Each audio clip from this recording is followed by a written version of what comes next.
Since its inception, the Maya site in the city of Belmopan has featured dead-end streets, and now a decision has been taken to connect those dead-end streets to the George Price Boulevard. Residents in the area are pushing back, and the city's mayor says she had no part to play in the decision. Cul-de-sacs lend to neighborhoodless. It lends to citizen security. Children can recreate on a street. It allows elderly people to take walks. Why? Because it limits the flow of traffic. Only the people who live on the street do business on the street. That's the idea of cul-de-sac. It helps citizen security and it builds neighborhoodless. Anthony Chanona, a former Belmopan mayor and a resident in the area for 28 years, says the project will increase security risks. He further contends that the proper processes were not undertaken in the execution of the project. What it does, it opens up our neighborhood to all and sundry. Any motorist can now enter and exit these streets that were formerly the private domain of only the residents. That's what the cul-de-sac gave us. And therefore, the neighborhood will get more noisier because there is more traffic. It exposes us to, it takes away our citizens' security because now we don't know who is entering and who is leaving. The children on the street who would be riding their bicycles now are exposed to two-way traffic. It doesn't add anything to what we had. It takes away our rights. And I'm saying that you cannot ram that down the throat of this neighborhood and not ask us whether we agree. The city's municipal leader says that she objected to the project when era representative Oscar Mira first made the proposal during a meeting in her office. She says the only agreement she entered into was to have the streets paved. So I decided, I don't have the money, but I know that the area rep has access to funds. So I called him and I said, I would like for us to partner on the streets. My job, as we agreed right around that table, was to prepare the streets for paving.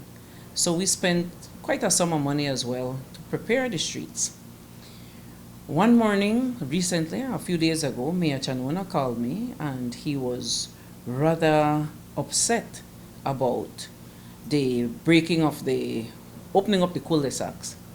And I said, but I did not. He asked me if I gave permission. I said, no, I did not.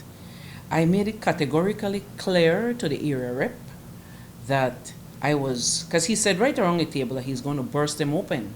So I said, but why? He said, well, it's good for development. I said, look, Mayor Palacio is not in agreement with bursting them open. Mayor Palacio has since issued a cease and desist order to the ongoing works. Today, no further developments were being done in the area.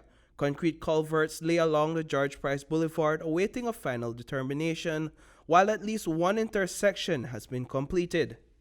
When my Mayor Chanona stood up, I said, okay, this is my time to stand out and make sure that my point is clear. And there's where I sent a cease and desist to the company.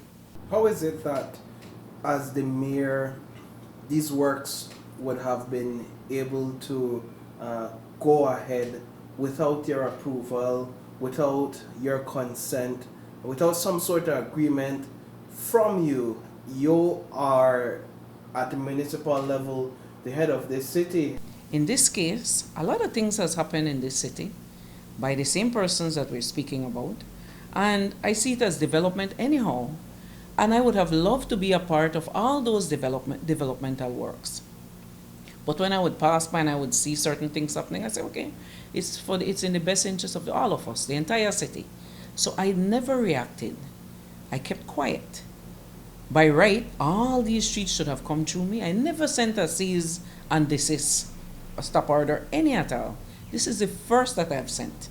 And I know that the parties involved are very unhappy, but all I'm calling on is speak to the residents. With the cease and desist order in place, works that were ongoing to pave the streets have also come to a screeching halt. I was happy to hear that he's now conceded not to proceed, but then they should proceed with the works on the street. That was never stopped, you know. So why did we have to get to this point?